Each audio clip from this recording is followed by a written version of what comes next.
Bonjour, nous sommes dimanche 12 juin. Ça sent le bonheur, la chaleur, peut-être même les vacances. C'est l'avant-dernier dimanche de la saison. Bon, je vous en dirai plus évidemment un peu plus tard dans l'émission et notamment à la fin de l'émission. Mais je voulais vous dire qu'il y a des personnes qu'on a envie de connaître d'emblée, qui suscitent la curiosité et même la sympathie. Eh bien, c'est une de celles-là que nous allons rencontrer tout à l'heure. Mais auparavant... la semaine dernière, souvenez-vous, nous étions en compagnie de Gérard Holtz, c'était samedi, et de Victoria Bedos, c'était dimanche. Bonjour Gérard. Quand vous voyez cette photo de vous très très jeune, qu'est-ce que vous avez envie de lui dire à ce jeune homme? Profite. Voilà, le premier mot c'est profite, profite. J'ai eu une chance incroyable toute ma vie, dans ma vie privée et dans ma vie professionnelle. J'ai eu des accidents. Je me suis écrasé en hélicoptère et je m'en suis sorti. C'est incroyable parce que vous banalisez complètement la chose. Ça vous arrive d'avoir peur, j'imagine? Non, j'ai pas peur. J'ai pas peur de la mort, par exemple. Je suis habitué à l'idée de la mort, à l'idée de disparaître. Alors, j'ai juste là, maintenant, j'y pense tous les jours, c'est vrai. À propos de l'amour, le jour où il va falloir se séparer avec mon grand amour, mais... C'est loin, faut pas y penser. Ouais. Regarde. Si, parce qu'en y pensant, on l'absorbe, on la digère. Ouais. C'est ce que j'ai dit à mes fils depuis toujours. La mort fait partie de la vie. Vous êtes très émotif. Oui, Ouais. ça se voit pas, hein. Mais comme ça, je veux dire, c'est vrai que je parais être pile d'énergie, je pense, pile de... Mais ça n'empêche. Hein. D'action. Et en fait, oui, je suis... Un grand sentimental. Grand sentimental et d'une grande sensibilité. Lasciatemi cantare con la chitarra in mano. Lasciatemi cantare una canzone piano piano. Une figure historique en laquelle vous aimeriez être réincarné. François Ier, parce qu'il faisait 2 mètres. Le rêve que vous n'avez pas encore réalisé. Piloter un avion, un stamp, comme dans Out of Africa. Qu'est-ce que vous aimeriez qu'on dise de vous à votre mort? Tu nous as fait rire, et je pense que ma femme dira « tu vas me manquer ». Votre profession? Actrice, chanteuse et scénariste. Victoria Bedos. Bonjour Victoria. Bonjour. Vous avez eu le bac à 16 ans. Qu'est-ce que vous souhaitiez faire? Surtout pas artiste. Pour moi, c'était un métier de gens tristes, un métier de gens névrosés. Si Mais ils n'étaient pas tristes, enfin, dans votre famille. Mais je veux dire, moi, je sais que mon père a fait du théâtre sur ordonnance médicale parce que c'était un enfant suicidaire, que mon frère a été quand même très sombre, il a eu une adolescence très compliquée, que du coup, pour moi, j'ai totalement associé l'écriture et puis le monde artistique à la névrose. Et comme je voulais être heureuse et que j'avais décidé que je serais heureuse, je voulais pas faire ça parce que ça voulait dire que moi aussi, j'avais un problème, en fait. Qu'est-ce que ça vous a apporté, cette chanson? Je ne m'enfuis pas, je vole. Ah, elle me fait pleurer à chaque fois. Comprenez bien, je vole. Il n'y a rien qui me fait pleurer aussi rapidement que cette chanson. En raison du succès de La Famille Bélier, on rappelle évidemment Bien que sûr. vous êtes la scénariste. J'ai écrit le film autour de la chanson de Michel Sardou. Et ça a été compliqué pour le monde du cinéma d'accepter ça. Ça faisait pas chic d'aimer Michel Sardou. Et surtout dans notre métier, il y avait un côté... il est de droite, il est réac, c'est un gros beauf. Alors que moi, j'ai toujours trouvé ces textes d'une humanité et les mélodies aussi.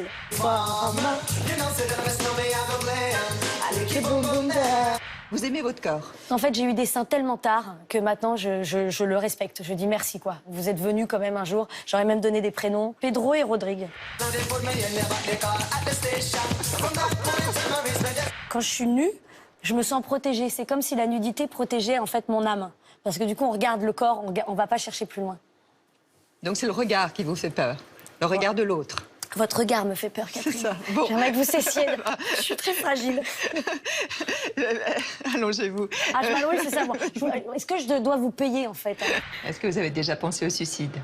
Oui, mais alors, je voulais que ça passe pour un accident, en fait. Je suis trop lâche pour me suicider. Et mon père dit tout le temps, se suicider, c'est manquer d'imagination. Comment vous appelez le sexe masculin? Mon homme, il l'appelle Bobby, mais c'est le surnom de mon père, donc c'est un peu compliqué. Oh là! Alors, qui est sur le plateau de Thé au Café ce matin? Vous allez vous présenter. Quelle est votre profession, s'il vous plaît? Je suis médecin et journaliste. Votre situation familiale? J'ai 3 enfants qui ont un père. Vous avez une obsession dans la vie? Celle de ne pas faire de mal. Et une devise? Quand je me réveille le matin, je me dis simplement que j'ai de la chance. Hein. Quel est votre prénom et votre nom? Marina Carrère d'Ancos. Bonjour Marina Carrère d'Ancos, merci de venir nous rejoindre. Nous rencontrerons aussi l'actrice Eva Darlan, qui est auteure de Grâce et qui nous parlera de ses combats tout à l'heure. C'est la première fois que nous nous rencontrons, Marina. Oui, absolument. Oui. Et nous sommes dans la même maison, France Télé, où vous êtes sur France 5 chaque jour. Vous parlez santé avec Michel Simès. Vous parlez aussi d'autres sujets, des sujets d'actualité notamment. Ça, c'est le mardi dans Le Monde en face. Alors, c'est vrai que j'ai une grande curiosité, moi sur vous concernant. Il paraît que vous n'aimez pas les conflits. Vous détestez les conflits. Ah oui, je suis une ennemie des conflits, c'est totalement pathologique, hein, mais je ne peux pas affronter un problème. Je n'arrive pas à affronter... Mais vous en avez connu? Mais j'en ai connu, oui, bien sûr. De toute façon, quand on est adulte, quand on dirige des équipes, etc., forcément, on connaît des conflits. Quand on a une vie amoureuse, on connaît des conflits. Quand on a une vie familiale, forcément, les conflits, on en connaît. Je ne peux pas les gérer. Je fuis. Et en général, je délègue. Alors, heureusement, là, j'ai un associé qui est parfait. C'est lui qui gère les conflits à ma place. Mais on me dit, il faut que je te parle. Moi, je pars en courant. Mais c'est de la lâcheté. C'est de la peur. C'est mieux, je préfère. C'est-à-dire peur de faire mal? Oui, je pense que Peut-être. je ne supporte pas un regard agressif, désobligeant, courroucé. Je ne peux pas affronter ça. Quand ça me concerne, moi, je ne peux pas. Quand on regarde cette petite fille, vous vous reconnaissez bien? Vous avez des souvenirs Je ou n'ai pas? aucun souvenir de mon Mais enfance. c'est dingue, ça, Aucun. je le savais. Aucun. Pourquoi? Parce qu'elle vous a déplu, cette enfance? Vous ne l'avez sais pas. mise à la corbeille? Quand je vois les photos de moi petite, je ne pense pas qu'elle m'ait déplu, mais j'ai pas de souvenir avant mes 8-9 ans, je n'en ai aucun. Mais donc les photos me rappellent en tout cas certaines choses et c'est bien agréable. Là, on vous voit, là, c'est la fratrie. C'est vous la petite. Oui, la petite dernière. Emmanuel, Emmanuel et ma sœur. devenu un grand écrivain. Ma sœur Nathalie, et qui est avocate. Nathalie, qui est avocate aussi. Voilà. Vous êtes la Benjamine. Ouais. Est-ce que c'était un rôle, enfin, une position difficile ou au contraire, vous étiez plus Ah non, protégée? je ne sais pas si on a quand même eu tous les 3 des positions assez confortables parce qu'on a eu des parents extrêmement aimants, hein, donc il n'y a pas eu de position difficile. Mais c'était assez agréable d'être la petite dernière, si ce n'est qu'on m'a appelée bébé extrêmement longtemps et que le jour où j'ai eu 15 ans, j'ai refusé de venir à table tant qu'on m'appelait bébé. Je me souviens très bien, j'ai dit je ne viendrai pas.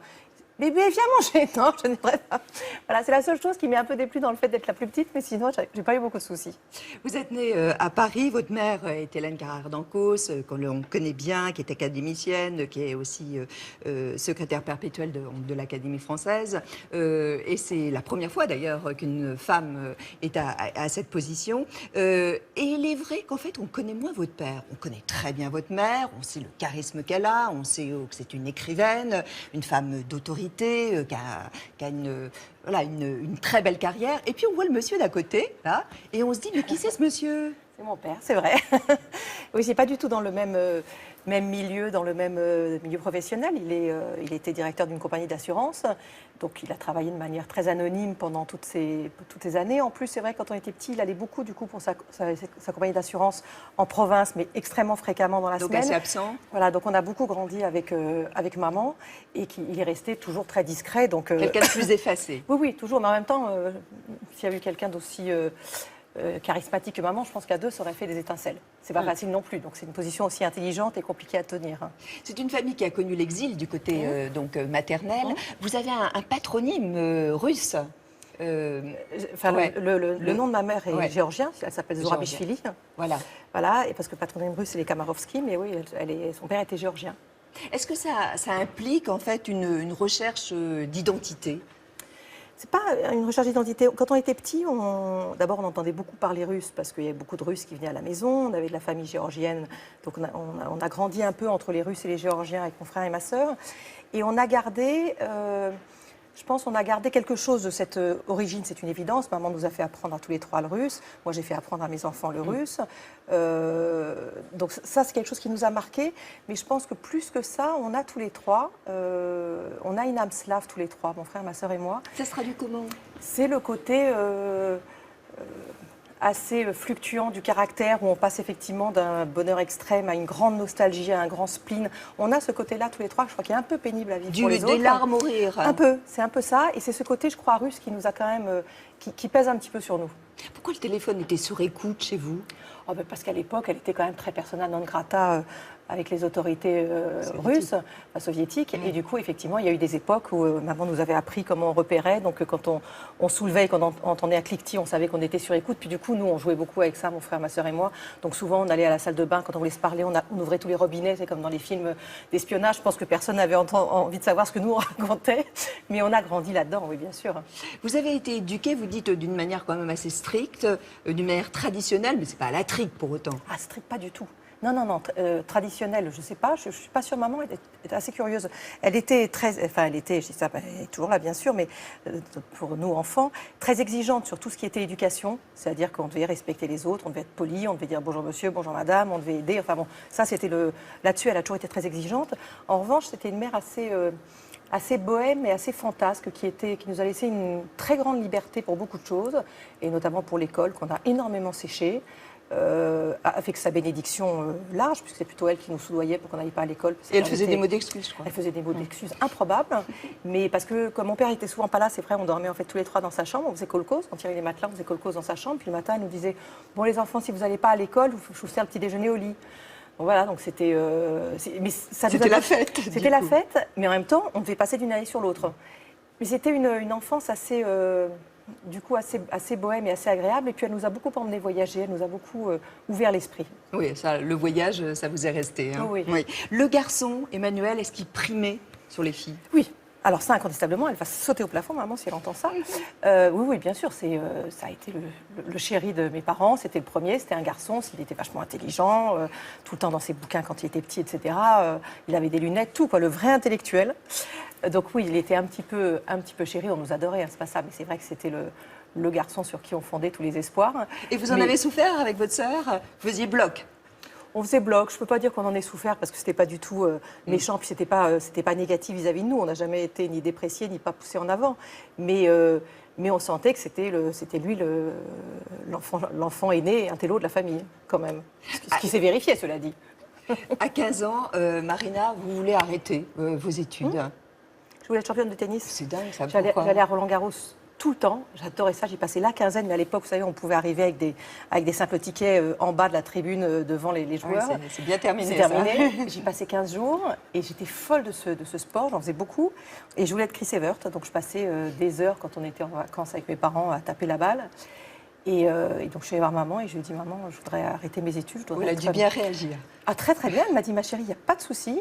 Alors, tu passes ton bac, tu fais des études au moins bac plus 8 et après, tu reviens m'en parler. Bon, ça s'est arrêté là. Hein. Et vous avez fait médecine. C'est un choix personnel? Non. Honnêtement, non. Quand j'étais petite, j'avais vers 10 ans, je lisais des bouquins d'Archibald Joseph Cronin, qui est un auteur anglais qui parlait beaucoup d'histoires de médecine et j'étais fascinée par ça. Quand j'étais jeune, il y a un truc qui me fascinait. Et puis bon, ensuite, j'ai plus pensé à la médecine. J'ai eu mon bac jeune. Et du coup, je me suis retrouvée à 16 ans en me disant, mais qu'est-ce que je fais? Donc, je me suis inscrite en fait dans pas mal d'endroits, dont en médecine, mais cherchais en fait un endroit où j'avais pas de famille, quoi, parce que je voulais faire Sciences Po. Et que je me suis dit, pour vous démarquer en fait des autres. Pour être tranquille, je crois, vraiment. Et du coup, je me suis dit... Qu'il n'y ait pas de comparaison possible. Voilà. Donc, je me suis dit, Sciences Po, c'est pas la peine, mais c'est ça que je voulais faire. Je me suis dit, bon, c'est pas grave, je vais pas faire ça. Et voilà, je me suis inscrite dans plusieurs études. Médecine, quand même, ça me plaisait beaucoup, mais je ne me voyais pas médecin. Et puis, je suis rentrée en médecine et je me suis dit, bon, allez, je me donne un an, je vais voir si j'ai la première année. Première année, je l'ai eue. Voilà, après, ça s'est enchaîné et j'ai été passionnée par ces études. Et vous avez même une spécialité? J'ai exercé en tant qu'échographiste pendant plusieurs années. Digestif. Échographiste digestif, absolument. Et ça m'a emballée. Je n'étais pas faite pour être médecin, mais la médecine me fascine. À 24 ans, vous avez un accident de voiture. Ça a basculé, enfin, ça a changé un peu votre existence, le regard sur l'existence. Ah oui, le fait de passer très très près de la mort, d'en avoir conscience d'abord, parce qu'il a fallu, une fois que l'accident a eu lieu, il a fallu des heures avant que j'arrive à l'hôpital où j'avais une hémorragie interne, une péritonite, je savais dans quel état j'étais. Hein. J'étais une jeune médecin, je savais très bien ce que j'avais. Ces heures, je ne pourrais jamais les oublier. En plus, après, j'ai eu des complications à l'hôpital, donc je ne pourrais jamais oublier tout ça. D'être passé à côté de la mort, ça change la vision du monde, ça change la façon dont on vit la suite de son existence. Et ça l'a changé aussi parce que de se retrouver complètement dépendant pendant des semaines dans un hôpital, dans un lit d'hôpital, quand on veut être médecin, ça change absolument tout. Ça apprend l'importance d'un regard, l'importance d'un sourire, ça apprend le respect qu'on doit avoir vis-à-vis du patient, la pudeur qu'on doit respecter, toutes ces choses qui n'existent pas toujours. Ça change, oui, ça change beaucoup de choses. Et qu'est-ce que vous avez appris sur vous-même? Que j'étais résistante, ça c'est sûr, relativement résistante à la douleur pour les choses graves, ça c'est sûr. Que je tenais à la vie en fait de manière hallucinante, parce que depuis cette peur ne m'a plus quittée, plus jamais. J'ai toujours aussi peur de mourir tous les jours, donc c'est vraiment quelque chose qui m'a plus jamais quittée. Et surtout ce que ça m'a appris, j'avais été jeune, hein, j'avais 24 ans, c'est que je ne pouvais plus pas concevoir ma vie sans enfant. Et les chirurgiens m'avaient dit que j'avais quand même été extrêmement blessée aussi au niveau du bassin, qu'il y avait un risque quand même que je ne puisse pas avoir d'enfant. Et je me suis empressée de vérifier quand même. Vous en avez 3. On va revenir en arrière avec des images. Voilà, c'est quasiment vos débuts à la télé, le portrait de Julie de Mareuil. Marina Carrère d'Ancos, de vous, on a l'image d'une femme à la fois discrète et pudique, mais pour moi, vous êtes avant tout une femme qui ose. Les fous rires d'abord, alors que vous parlez de santé, domaine plutôt anxiogène, vos fous rires sont légion à l'antenne, irrésistibles et communicatifs. Et c'est parti. Pas besoin de beaucoup vous pousser non plus pour jouer les cobayes. Je peux y aller carrément. Attendez, vous allez descendre avec votre coach sportif. Vous osez tout et surtout le direct tous les jours sur France 5 avec votre complice Michel Simès et ce depuis 18 ans. Marina est médecin, elle travaille avec moi sur la 5e depuis le début. Il n'est pas question qu'on se substitue au médecin du téléspectateur. Devenir médecin, ça aussi vous avez osé, pour vous démarquer dans cette famille littéraire entre une mère, historienne et académicienne, et un frère écrivain de renom. Mais après 10 ans de pratique en échographie digestive notamment, vous troquez votre blouse blanche pour une carte de presse. Le docteur Marina Carrère d'Ancos est avec nous, bonjour. Bonjour. Un docteur qui donne parfois froid dans le dos. Le nombre de personnes atteintes de maladies chroniques augmente. Ces accidents domestiques font tous les ans 4 fois plus de morts que les accidents de la route. Et l'hôpital est en souffrance. Vous trouvez le ton juste pour dédramatiser, c'est ce qui fait le succès de vos émissions. Michel, bonjour, bonjour à tous. On vous croyait inséparables tous les deux. Erreur, en septembre 2014, dans Le Monde en face, vous tentez l'aventure en solo et ouvrez le débat sur France 5. Et puis vous réalisez un rêve, et là franchement, fallait oser. Pas l'écriture d'essais médicaux, ça c'est déjà fait. L'écriture d'un roman. C'est un pari un peu osé dans cette famille, c'est un peu risqué. Pari risqué mais gagnant, cette histoire de crime d'honneur au Kurdistan irakien est saluée par la critique. Alors Marina, vous qui osez tout, quel est votre prochain défi? Vous faire élire à l'Académie française? L'Académie française. Oui, non. Non, bon. Non, Okay. je trouve cette institution tout à fait remarquable, mais je vais quand même pas... S'il y en a un d'abord qui pourra entrer avant moi, c'est mon frère. Vous aimeriez Entrer à l'Académie française? Non, qu'il y entre. Ah ben, je serais ravie. Il mérite largement tous les honneurs qu'il pourrait avoir.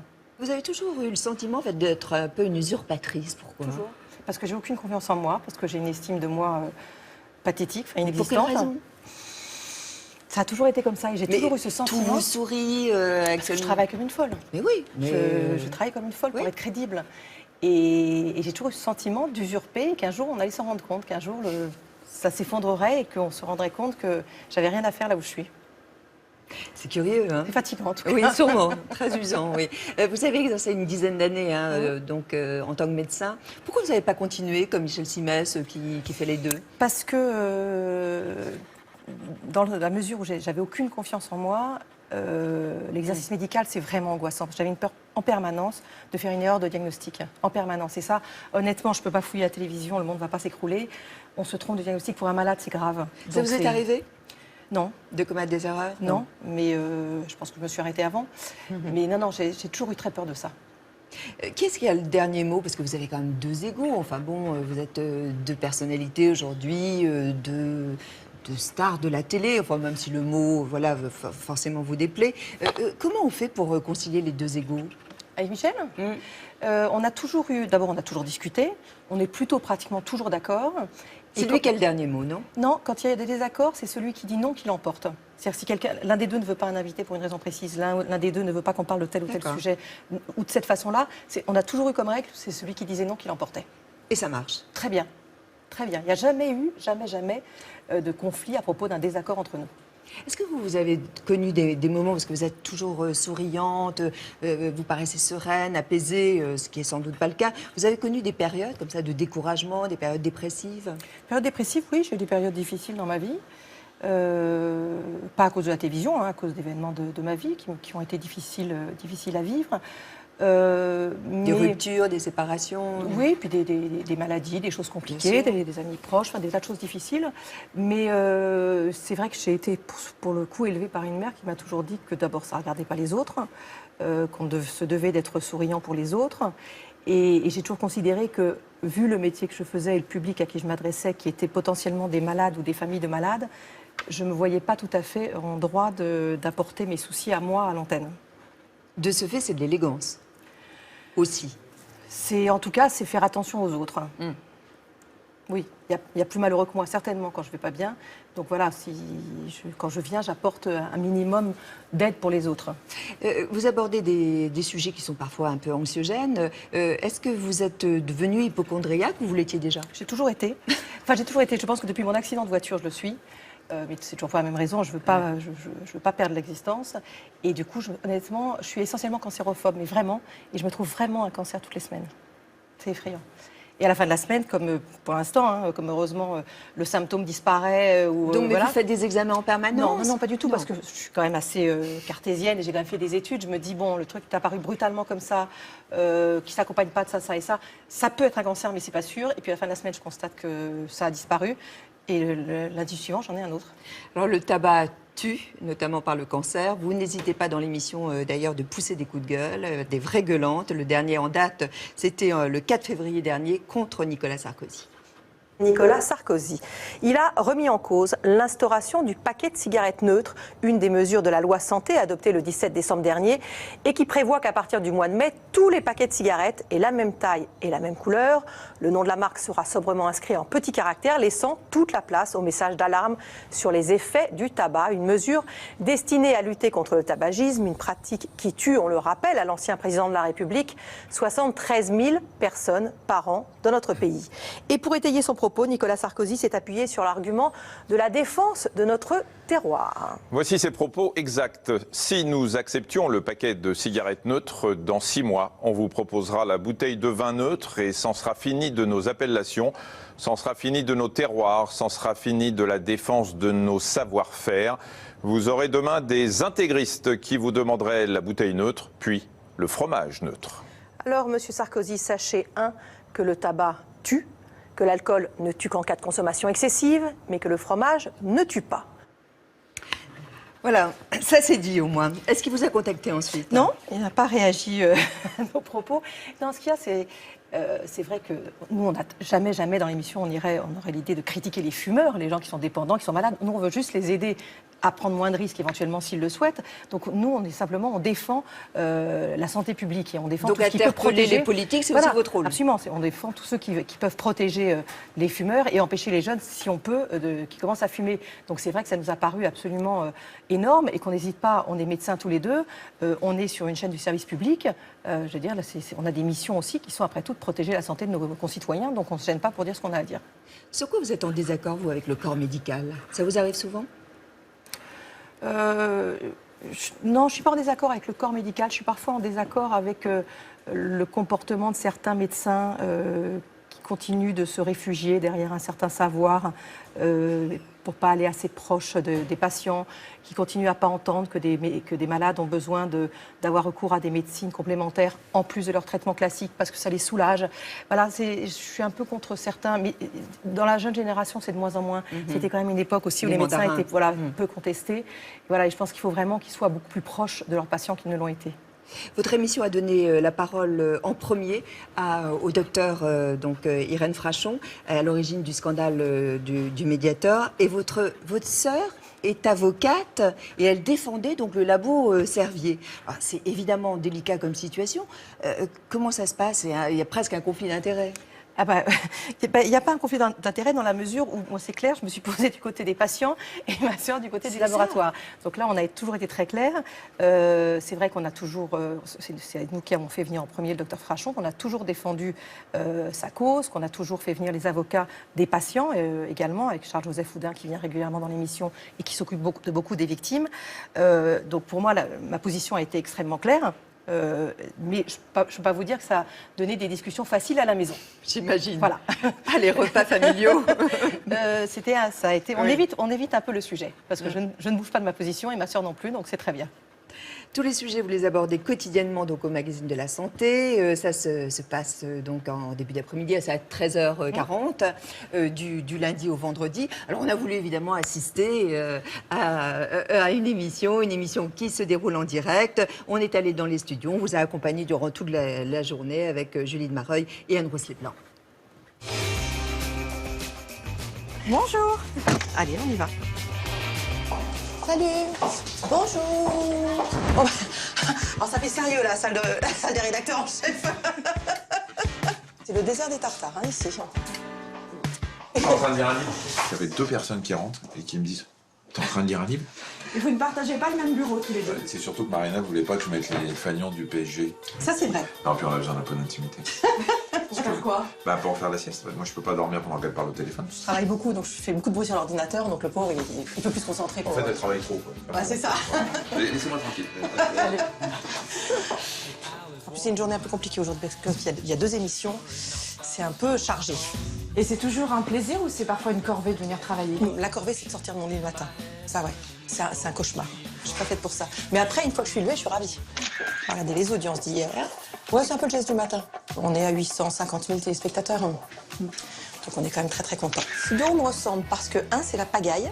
Ça, c'est ce que les gens qui vivent avec moi n'arrivent pas à comprendre, notamment mes enfants qui me disent « mais c'est effrayant ce désordre ». Non, c'est extrêmement organisé. Ensuite, je suis entourée des photos des gens que j'aime et des lieux que j'aime. Donc j'aime bien, quand je lève le nez, avoir devant moi des images apaisantes. Et puis une vieille photo du magazine qui retrace bien ce qu'on aime. On était écroulés de rire, on n'arrivait même plus à parler.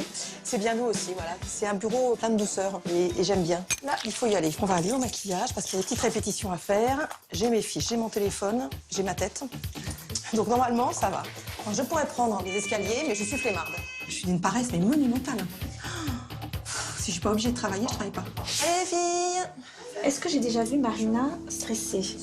Je crois pas. Non, je suis stressée par les choses cruciales de la vie, pas par... Non, mais en même temps, les émissions, elles sont préparées, donc j'ai pas de raison de me stresser. Comment vous soignez votre image, Marina? Je la soigne pas, je m'en occupe pas. C'est marrant parce que j'ai eu cette discussion avec ma fille le week-end dernier, et elle me dit, ça la fait toujours rire dans la rue, parce qu'il y a toujours des gens qui se retournent et qui, plus ou moins discrètement, disent « Ah, t'as vu, elle, ça la fait rire », et je m'en rends pas du tout compte. Tu sais, l'autorité de la télévision, elle vient avec l'image et elle repart avec. Il faut être quand même assez lucide sur l'importance qu'on a. Hein. Et vous vous aimez? Du tout. Je me suis jamais aimée. Je commence à me supporter. Bonjour à tout le monde. Eh ben dis donc, ça se bouscule pas aujourd'hui. On va répéter là en 5 minutes. Après, on va très vite déjeuner, se changer et on fera le direct. Voilà, c'est une journée assez dense. Qu'est-ce qui vous fait tenir ce rythme? Le regard de nos téléspectateurs qui est extrêmement bienveillant, extrêmement attentif. Ils nous disent toujours qu'on fait partie de leur famille. Ça aide à tenir. Hein. Quelques secondes de l'antenne, on peut plus déconner. Hein. Est-il vrai que vous avez dû travailler 4 fois plus que Michel pour être aussi crédible? Oui, alors c'est pas de la faute de Michel. C'est lié à au milieu de la télévision, qui est un milieu machiste et sexiste, et que c'est vrai que pour exister à un niveau correct en tant que femme, il faut bosser 4 fois plus qu'un homme, ouais, c'est vrai. C'est possible. Parce que je me rends pas compte que je travaille 4 fois moins, c'est ça? Non mais, tu vas en médecine aussi. Oui, c'est possible, ce que tu dis. Ce qui me plaît, c'est d'abord, j'apprends des choses tous les jours. Je fais de la formation médicale continue tous les jours, c'est quand même que du bonheur. Le plaisir, c'est avant tout d'apprendre tout le temps, d'être ému, d'être touché, d'être surpris, d'être... c'est quand même un cadeau royal. Hein. Vous n'êtes pas blasé? Ah non, ce serait difficile quand même. Hein. Intéressant. Sur la misogynie, j'ai beaucoup aimé la réplique de Michel Abon. Il s'en était pas rendu compte. Oui. Quelle émotion ça vous procure, le direct? C'est un moment qui est d'abord, j'aime bien le direct parce que les invités sont bons en direct, toujours. Et en général, c'est vrai que ce n'est pas des habitués des plateaux. On a peu d'acteurs ou de chanteurs habitués des plateaux. Donc, ils sont en général assez tétanisés avant de venir et ils sont toujours bons en direct. Ils sont immédiats, ils sont spontanés, ils sont vraiment très bien. Et puis, pour nous, c'est quand même plus facile parce que c'est vrai qu'on a souvent des médecins qui ont des consultations très chargées. On leur dit, vous arrivez à telle heure, vous êtes parti à telle heure et il n'y a pas une minute de retard. Donc c'est vrai que c'est plus facile. Mais je trouve que c'est une façon de travailler qui est très agréable. Il y a des sujets tabous que vous ne pouvez pas aborder encore? Surtout pas, aucun. Non. On se permet mais de faire... on fait des émissions sur l'incontinence anale, sur des choses qui sont a priori interdites partout. Et on trouve des témoins pour venir en plus en parler. Pour aider les autres, c'est vraiment, on n'est pas dans le voyeurisme, on est vraiment pour... la dernière fois qu'on a fait effectivement une émission sur l'incontinence anale, le témoin, il a dit je viens parce que je veux que les autres personnes sachent qu'on peut en guérir, il ne faut pas rester comme ça. Mais voilà, on est bienveillant avec les gens qui viennent nous voir, donc ça se passe bien, mais on parle de tout. Est-ce que, Marina, le sexe est vraiment le sujet le plus porteur? Non, Michel adorerait que ça soit ça, mais ça n'est pas vrai. Non, le mal de dos est largement aussi porteur, la contraception aussi, le bien-être et l'alimentation sont des sujets qui cartonnent. Non, il n'y a que Michel pour prétendre ça. Alors vous êtes en solo le mardi soir pour les débats, donc le Monde en face sur France 5. Alors vous traitez vraiment de sujets très divers, l'emprise mentale, les morts sous X, la Syrie, les escort boys, les escort girls évidemment. Le monde d'aujourd'hui, Marina, est-ce qu'il vous déprime? Non, il m'intéresse beaucoup. J'ai beaucoup de curiosité. Encore plus, honnêtement, depuis que je fais cette émission, parce qu'elle me permet de m'ouvrir à des sujets que je ne connaissais pas et à apprendre beaucoup. Il ne me déprime pas. Je ne suis pas comme beaucoup de gens qui disent quelle terre on va laisser à nos enfants. Moi, je ne suis pas très inquiète parce que j'ai relativement confiance dans la nature humaine. Alors, il y a des sujets qui m'angoissent. Bien sûr, la violence me terrifie, le terrorisme me terrifie, la guerre me terrifie. Mais moi, j'ai assez confiance dans les citoyens d'aujourd'hui, donc je ne suis pas très pessimiste. Est-ce que vous avez confiance dans le sort fait aux femmes? Alors là, je parlais évidemment de votre livre. Non. Alors, s'il y a vraiment quelque chose qui m'inquiète, c'est bien ça. Vous savez, moi, je m'occupe d'une association en Inde qui s'appelle La Roue de Secours, où on aide des jeunes filles et des jeunes garçons, mais surtout des jeunes filles, à avoir droit à une scolarité. Et quand j'y vais, je mesure l'importance que ça a, parce que dans tellement de pays, s'il n'y a pas la scolarité, les filles ne s'en sortent pas. Et les filles sont tellement victimes de tout que vraiment, effectivement, moi c'est ce que je dis, mais à ma fille en permanence, qu'elle mesure la chance d'être née dans un pays où elle est libre. C'est exceptionnel pour une femme. Alors vous avez écrit ce livre, c'est un roman franchement formidable. J'avoue, je l'ai lu d'une traite. Il se passe au Kurdistan irakien. C'est l'histoire d'une femme qui va être victime en fait d'un crime, ce qu'on appelle les crimes d'honneur. Il y en a beaucoup de par le monde et qui sont souvent en fait déguisés en accidents domestiques. Et c'est l'histoire de Fatima. Fatima, elle a 3 filles, elle a eu un fils qui est mort, elle a une belle-mère insupportable, odieuse, et à un moment donné, elle regardera peut-être d'une manière un petit peu appuyée l'instituteur de sa fille, et ça va déclencher un drame. C'est des femmes qui sont complètement soumises, qui n'existent que parce qu'elles ont donné des enfants à leur mari et pour le rôle qu'elles ont à la maison de s'occuper des courses des enfants, de la nourriture, de tout ça. Mais sinon, c'est des femmes qui n'ont pas droit à l'existence. Et effectivement, cette femme-là à un moment, non pas trompé son mari, on n'en est pas là du tout, mais elle a rêvé peut-être. Elle a rêvé à un monde où il y aurait un petit peu d'émotions douces et de choses douces. Et effectivement, elle va le payer extrêmement cher, mais elle est, comme beaucoup de femmes dans ces pays-là, soumise complètement à sa belle famille, soumise aux hommes de la famille.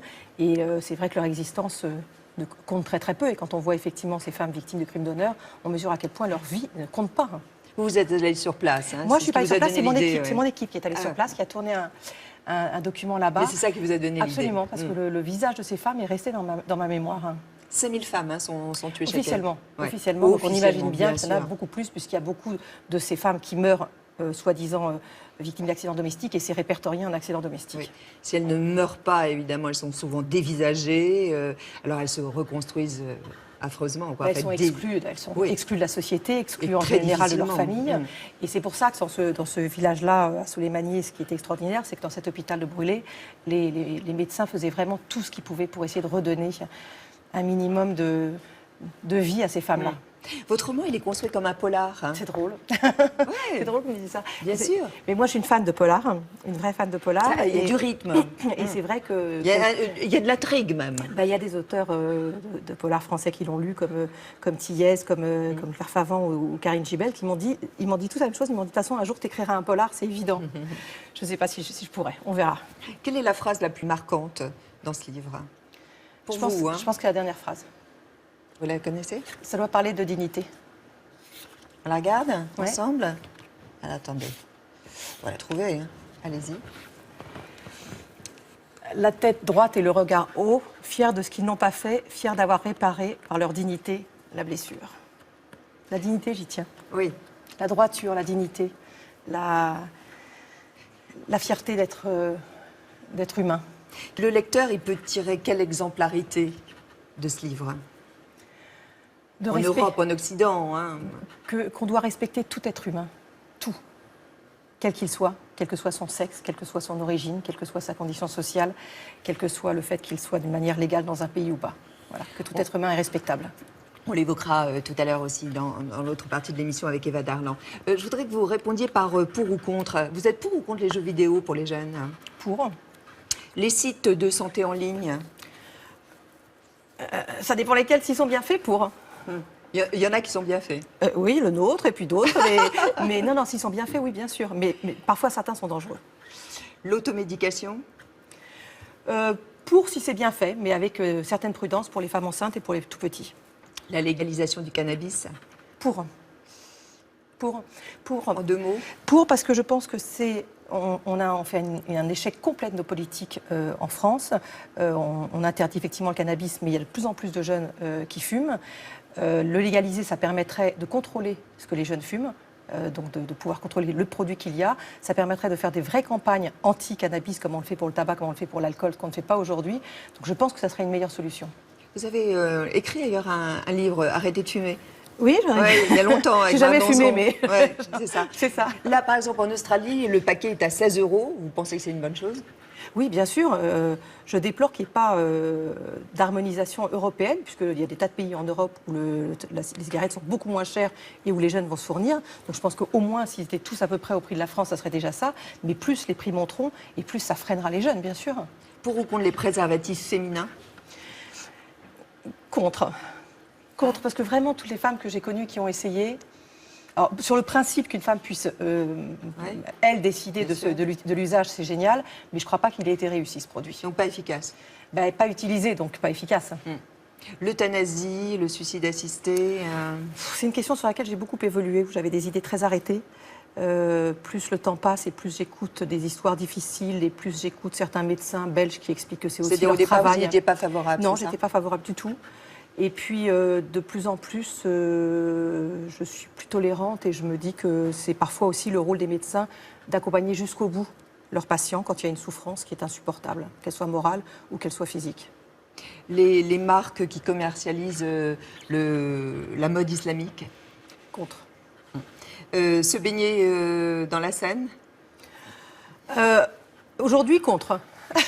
C'est Anne Hidalgo qui nous promet que oui, je sais c'est que ça. Ça fait longtemps en 2014, qu'on nous le promet, même Jacques Chirac nous voilà, l'a promis aussi. Voilà. Et juste encore une dernière question sur la thérapie par l'hypnose. Vous y croyez à l'hypnose? Bien sûr. Ouais. Je crois à beaucoup de ces médecines complémentaires, qu'il s'agisse d'acupuncture, qu'il s'agisse d'hypnose, il y a beaucoup de thérapies de ce type-là qui me paraissent extrêmement intéressantes pour des choses qui sont aujourd'hui bien connues, sur lesquelles on sait que ça marche, mais je trouve ça très intéressant, oui. Vous croyez en l'amitié? Ah oui, ah oui. Quelle valeur sûre. Oui. Alors si je vous dis Gérard Collard, il en fait partie. Hein. Ah, ça c'est... Gérard Collard, le libraire, un homme que vous avez rencontré dans une émission sur France 3 avec Valérie Expert, Parole d'Expert. Et puis votre mère, Hélène Carrère d'Encausse, et tous les deux, ils ont croisé leur regard sur vous. Ce que je pourrais dire de Marina, si je devais la décrire, je dirais d'abord que c'est une fille d'un très grand caractère, d'un très grand courage physique et moral. C'est-à-dire que c'est à la fois la fragilité et puis à la fois une force extraordinaire. Marina est au fond quelqu'un qui sourit à la vie, il suffit de la regarder. D'ailleurs, tout le monde dit, elle rit tout le temps. Elle rit énormément, oui. Mais pas... Il y a les rires télévisuels, et puis il y a un rire plus intime, qui est un truc, moi, que j'adore, parce qu'elle est fauchetonne comme pas un, et elle peut être méchamment cynique et tout, j'adore. Bon, je lui ai transmis l'idée qu'on sache sourire même lorsque ça ne va pas. L'inconvénient, c'est qu'elle peut en souffrir peut-être aussi de ne pas pouvoir toujours s'exprimer. Ça a un côté non explain, non complain, elle a un côté reine Victoria. Never explain, never complain, c'est la morale familiale qu'on a appris depuis tout petit. Et je pense que c'est extrêmement utile, parce que quand on vit dans cette idée, déjà on est beaucoup moins malheureux. La retenue, ça tient à son éducation aussi, hein, donc son éducation n'est pas rien non plus, hein, donc on n'est pas Marina Carrère d'Ancos si on ne connaît pas Hélène Carrère d'Ancos non plus. Elle a dû entendre 100 fois « Ah, c'est pas facile avec votre frère, votre mère, etc. » Mais moi, je ne crois pas du tout à ce genre de choses, et je suis convaincue, en regardant les choses sincèrement, que le vrai problème, c'est tout simplement vis-à-vis de soi-même, savoir comment on va y arriver. Elle va droit au sujet, elle organise les choses, elle résiste à tout, il lui est arrivé pas mal de choses. Hein. Et d'un autre côté, elle peut être pleine de doutes. Elle pense qu'elle manque de confiance et en fait, elle est mue par une véritable confiance en elle. Une fois qu'elle a dépassé le doute, elle est partie, elle y va jusqu'au bout, quoi. Non, c'est quelqu'un d'infiniment gentil aussi. Il y a très peu de gens dans votre vie où vous, à 2h du matin ou à 3h du matin, vous lui téléphonez et vous lui dites « je suis pas bien, il faut que tu viennes ». Donc, et en plus, je pense que j'ai même pas besoin de lui dire « il faut que tu viennes ». Je souhaite à tout le monde de la voir pour amie, ou en tout cas de la fréquenter de temps à autre. Ça permet de se rendre compte que la vie est une chose agréable et qui vaut la peine d'être vécue. Qu'est-ce que vous pensez de tout ça? Eh bien, sur l'analyse psy de maman, sur le fait que mon manque de confiance est une confiance, maman n'a jamais été très psy. Mais sinon, qu'est-ce que c'est joli.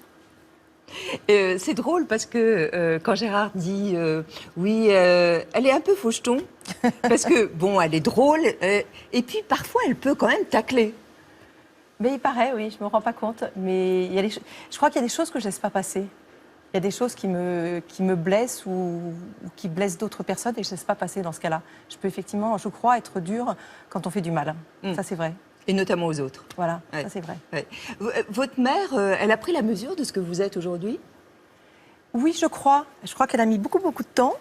À vous prendre au sérieux? Oui. À prendre au sérieux ce métier. Exactement. Ouais, c'est exactement ça. Et là, elle me dit, notamment Le Monde en face, elle le regarde de temps en temps. Elle me dit qu'elle a apprécié ce que j'ai fait. Non, elle me dit vraiment qu'elle est fière de moi. Donc c'est pas mal, c'est réussi. Vous avez beaucoup de fragilité? Oui, énormément. Énormément. Je travaille beaucoup dessus, mais énormément, oui. Et ça progresse, ça se répare, les fragilités? Oui, ça se restaure. Ça se restaure avec du travail professionnel, bien sûr, avec je pense, beaucoup d'amour autour de moi, que je puise effectivement dans ma famille, avec mes enfants, avec mes amis. Notamment vos 3 enfants. Voilà, c'est effectivement essentiel. Et voilà, avec la méditation aussi, je médite, j'avance dans beaucoup de choses, je m'apaise beaucoup. Aucun de vos enfants ne suit votre parcours? Non, ils n'ont pas du tout voulu, aucun des 3 n'a voulu être médecin. On les a jamais, leur père est médecin aussi, on les a jamais poussés ni l'un ni l'autre à faire médecine, mais tous les 3 nous ont dit si être médecin c'est travailler autant que vous, c'est pas ça. Mais bon, de toute façon, je crois que c'était pas leur truc et ils mènent chacun leur chemin et c'est vraiment très bien. Je suis très fière d'eux. Vous leur avez transmis le goût des voyages?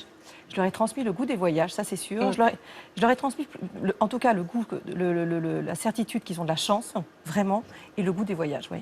Je voudrais que vous nous fassiez une valise, puisque vous êtes toujours par Mons et par Vaux. Alors voilà, on a regardez. Mais je pars où? Vous partez encore. Ah, d'accord, ça je veux bien. Oui, ça je veux bien. C'est ce que vous souhaitez. Ah, bah donc, oui, bien sûr. Voilà, bien sûr. En fait, le budget de l'émission va vous offrir, bien sûr, un billet pour encore. Ça, je n'en doute pas. Alors, évidemment, Le principal, ça, c'est un bon choix, hein, le livre. Ah, c'est fantastique, Ouais. c'est une merveille. Mais Vraiment.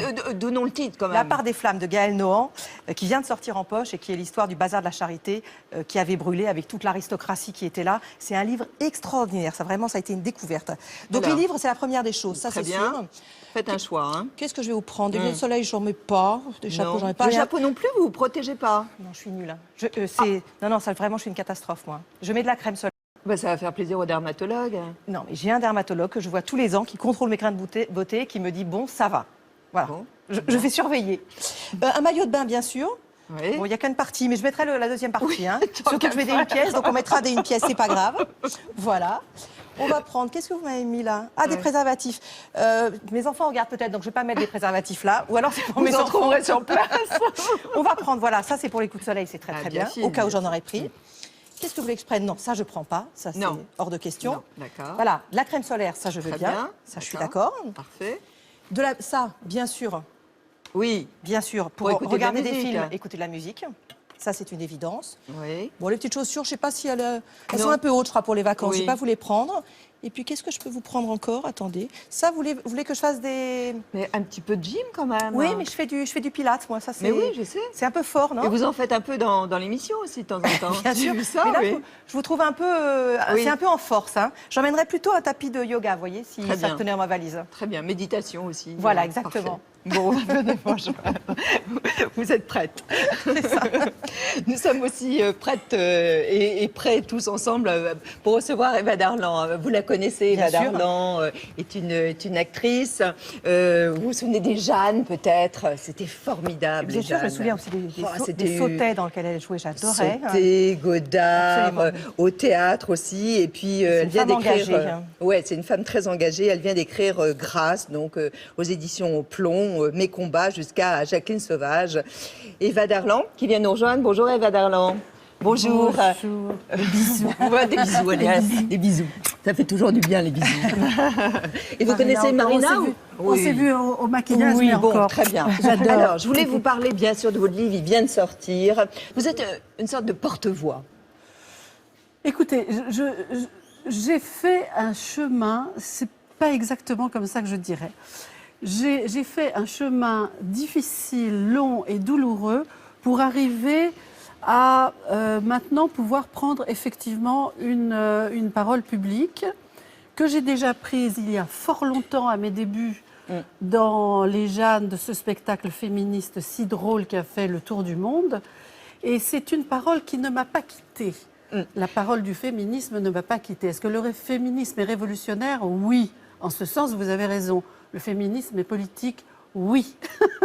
Vous êtes à l'origine du comité de soutien de Jacqueline Sauvage, qui a, comme on le sait, abattu son mari, qui l'a batté depuis 47 ans. Il y a eu une grâce, mais une grâce partielle présidentielle. Est-ce que c'est symbolique? Est-ce que c'est une bonne chose, néanmoins? Je crois qu'il ne pouvait pas faire autrement parce que... il y a une pression. Oui, la pression était trop forte. La pression, malgré ce que Hollande a dit pendant sa campagne qu'il n'accorderait jamais de grâce, il n'a pas pu faire autrement. La pression populaire était trop forte, la pression politique était trop forte. L'opposition a commencé à s'organiser en comité et avait envie d'en découdre. Les femmes étaient dans la rue. Malgré tout, on vote.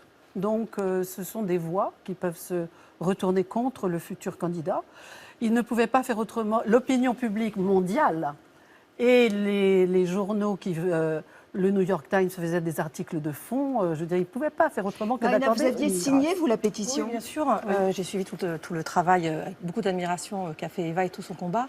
Moi, vous savez, j'étais évidemment soulagée quand cette grâce est arrivée. Je ne suis pas choquée qu'elle soit partielle, personnellement, parce que on ne peut pas nier que cette femme ait tué son mari. Et en le niant, on nierait toutes les violences qu'elle a subies. Et je trouve que cette grâce, finalement, a aussi ce sens-là de reconnaître qu'elle en est arrivée à ce geste parce qu'elle a vécu toute cette souffrance et qu'elle a été abandonnée pendant toute cette époque-là. Et c'est ça aussi qui est important, de ne plus abandonner ces femmes-là dans ces violences-là. Il y a une femme, Géraldine, qui est morte sous les coups de son mari également. Elle avait 3 enfants. Elle travaillait au conseil régional Auvergne-Rhône-Alpes, ce qui signifie que aujourd'hui, elle avait bien sûr fait des mains courantes. Plusieurs Les mains mains courantes ne servent à rien. Et voilà, c'est ce qu'il faut dire. Ça ne sert à rien. Il faut porter plainte à chaque fois. Il faut cogner fort. Il n'y a pas de souci avec ça. Il faut y aller. Il faut parler. Il faut en parler à son entourage. Et il faut aller tout de suite porter plainte. Les mains courantes ne servent à rien. Déjà, quand il y a plainte, c'est très difficile que, j'allais dire, les pouvoirs publics, que la police intervienne. C'est très difficile. C'est très difficile qu'une femme soit entendue, soit écoutée, soit crue. Donc, dans ce que tu dis, c'est vrai qu'elle a tué.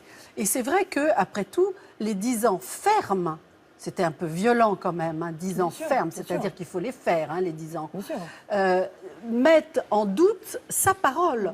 C'est-à-dire qu'elle a tué, bien sûr, c'est indéniable. Et ça ne se fait pas. Ça ne se fait pas non plus de cogner pendant autant de temps. Mais il n'y avait pas de preuve. Il n'y avait aucune preuve de ce qu'elle dit. Il n'y a aucune preuve de ce que disent les filles. Donc tout ça, c'est une parole contre un fait. Et un fait qui est une personne qui ne peut plus, qui ne peut pas aller contre ça puisqu'il est mort. Donc il ne peut pas. Donc cette espèce de flou de la parole des femmes.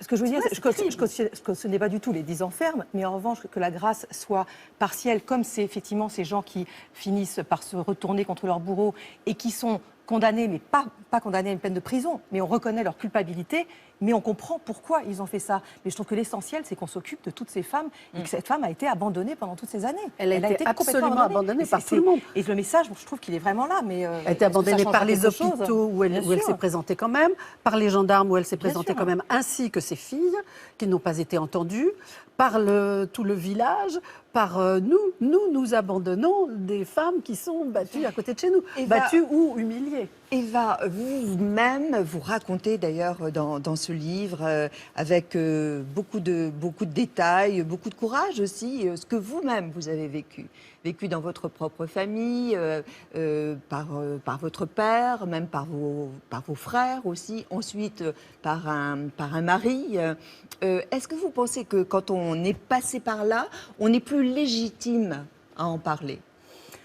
Non, la légitimité n'est pas la souffrance, non. Ce que je crois, c'est que oui, je sais malheureusement de quoi je parle, et ce que j'ai voulu quand même dans ce livre, c'est ne pas en faire un déballage, mais dire, regardez, voyez comment se construisent les choses, voyez comment on peut les déconstruire aussi.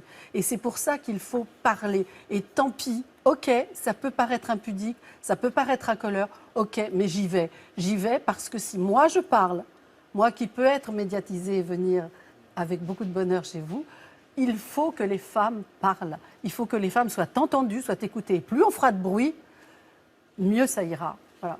Mais il y a des initiatives qui ont existé, le téléphone grand danger, il y a des choses comme ça qui existent, des petites initiatives mais qui ne sont pas développées au plan national. Et puis ces femmes-là, en général, où elles ne travaillent pas, elles n'ont pas d'argent, elles n'arrivent pas à quitter leur mari parce qu'elles ont peur, qu'elles n'ont pas les moyens de partir, et qu'elles ne savent pas où aller, qu'en général, il y a les enfants qui sont au milieu. Et c'est un enfer, c'est là où il faut qu'on les aide, ces femmes, avec de l'information, avec des moyens. Vous, Eva, vous dites que vous n'auriez pas supporté de ne pas être actrice. C'est ce qui vous a sauvé. Le quotidien était un peu difficile. Et la seule façon que j'ai trouvée de m'en sortir, c'était d'être ailleurs, de vivre ailleurs, de penser ailleurs, de ne plus être là. Il se trouve que, chemin faisant, j'ai trouvé un métier qui a des règles, des codes, des cadres. Mais ce qu'il fallait, c'était que je parte de tout ça. Mais c'est surprenant parce que vous, qui êtes une femme qui paraissait libre, vous avez été sous l'emprise d'un homme pendant des mois. Comment c'est possible ? Mais parce que j'étais sous l'emprise d'un autre homme depuis mon enfance. Je suis née sous l'emprise d'un homme qui était mon père, qui était un tyran, un ogre. Donc pour moi, c'était ça un homme. Donc tous les hommes qui m'ont plu dans ma vie, c'était des petits chefs. Vous n'aviez aucune autre référence ? Aucune autre référence. Avec l'autorisation de maltraiter. Et c'est... Voilà, donc c'était normal. Les hommes gentils, attentifs, attentionnés m'ont toujours paru ennuyeux. Jusqu'il n'y a pas longtemps, on est d'accord. Hein. Maintenant, je fais un appel, je suis prête à rencontrer un homme gentil et attentionné. On vous le souhaite. Mais sinon, ça n'était pas intéressant. Eva Darlan, qu'est-ce que vous attendez de ce livre? J'attends que la seule chose qui me ferait dire que je n'ai pas écrit ça pour rien et vécu tout ça pour rien, c'est que des femmes parlent, qu'elles arrêtent d'avoir peur. Et il faudrait que des instances soient mises en place, comme tu disais, soient mises en place. Il faut un petit peu d'argent, c'est vrai, pour protéger la moitié d'une population. On est la moitié, hein, quand même. On n'est pas vraiment dans une démocratie, on n'est pas traité comme l'autre moitié. Hein, on ne nous entend pas trop, on met toujours nos paroles en doute. Donc voilà, j'attends que les femmes puissent être debout. Merci beaucoup, Eva. Merci, Catherine. Merci, Marie. Grâce, c'est aux éditions Plomb. Et on vous retrouve en janvier avec une pièce d'Amanda Sters. Merveilleux. Conseil famille. Conseil de famille. Merci beaucoup. Merci à vous. Je vous entraîne, Marina, au dos à dos. Oui, vous bien êtes sûr. d'accord? Oui, tout à fait. On y va. Dos à dos avec vous, Marina Carrère d'Anco, c'est des réponses du tac au tac, si possible. La question fréquente quand on vous aborde dans la rue. Est-ce que vous êtes vraiment médecin? Qu'est-ce que vous feriez si vous étiez un homme le temps d'une journée? J'ai jamais eu envie. C'est clair. Je sais pas, j'irais pas séduire une femme en tout cas. Est-ce que vous aimeriez être immortel? Non, franchement non. La vie, un temps donné, c'est bien. Si vous étiez un médicament, lequel seriez-vous? Une pilule du bonheur. Le fond d'écran de votre smartphone? Mes enfants. L'épitaphe que vous aimeriez voir inscrite sur votre tombe? A vécu sans faire de mal autour d'elle. Est-ce que vous avez des tocs? Oui. Quel? Oui, j'ai un peu des rituels de propreté des mains. Je me lave un peu beaucoup les mains. Lèguerez-vous votre corps à la science? Non. Pourquoi? Parce que je ne suis pas à l'aise avec la mort. J'ai pas encore. Je viens enfin d'arriver à admettre et à dire que je donnerai mes organes et je l'ai fait savoir à mes enfants. Mais je ne suis pas à l'aise avec ce qui suit. Donc, léguer son corps à la science, enterrement ou incinération, tout ça, pour l'instant, c'est quelque chose que je ne peux pas évoquer. L'émission télé que vous refuseriez de présenter? Alors, je pense une émission politique, je ne serais pas capable. Avec quel autre animateur vous pourriez constituer un duo si Michel Simès tirait sa révérence? Je ne pense pas dans le domaine de la santé, mais dans une émission intimiste d'écoute des autres, je pense avec Olivier Delacroix. Une chose fréquente que vous faites, mais nuisible pour la santé? Je me mets au soleil. Avez-vous déjà signé des mots d'excuses bidons à vos enfants pour les dispenser de l'école? Plein. Mais je voulais juste qu'ils ne me mentent jamais et qu'ils ne me disent pas qu'ils avaient mal au ventre quand c'était pour pas aller à l'école. Mais oui, j'en ai fait plein. Si vous étiez homo, par qui vous aimeriez être séduite? Par Meryl Streep, j'aimerais bien. La chanson, Marina, qui vous rend joyeuse? Il y en a plusieurs, mais celle la plus joyeuse sûrement, c'est les chansons de Thomas Dutronc et c'est notamment Demain parce qu'elle parle d'avenir. Vous le savez. Pourquoi faire aujourd'hui ce que je pourrais faire demain? Vive la vie, comprends comme elle vient. Alors j'appelle mes potes, ça te dirait qu'on sorte. C'est ce soir, demain sera trop tard. Bon, c'est votre chouchou, hein? Ah ouais, je comprends. Hein. Il est craquant en plus. Hein. Ah, il est absolument délicieux. Ouais. Je trouve qu'en plus, il a une jolie histoire d'être arrivé à se construire comme ça avec ses parents. Je trouve ça formidable. Ça a l'air d'être un garçon. Ça vous parle, hein, quand oui, même, ça me parle. Bien sûr. Avec deux parents en plus célèbres. Je trouve qu'en plus, il a l'air pas en conflit avec ses parents. Il a l'air de les aimer, il a adhéré à ce qu'ils font. Et en plus, ce qu'il raconte me touche. Donc oui, j'aime beaucoup. Thomas, ce matin, il est là. Il doit jubiler. Je voulais remercier les deux artistes qui exposaient sur le plateau d'E au Café. C'est Vincent Loiret pour ses sculptures et pour ses lampes avec ses plaques de marbre. C'est original, très original. Et puis Gilles Blamet pour ses tableaux, qui crée ses œuvres avec une technique ancestrale de trempage dans un bain d'eau, qui donne à ses paysages, comme ça, l'aspect d'un négatif photo. Gilles Blamet, Vincent Loiret, ils exposent tous les deux jusqu'au 21 juin à la galerie Dominique Fiat 16, rue des Coutures Saint-Gervais à Paris dans le 3e. Merci à eux d'avoir exposé sur le plateau de Thé ou Café. Un gros merci à vous, Marina. Merci à vous. Ah oui, vraiment, ça nous a permis aussi de mieux vous connaître.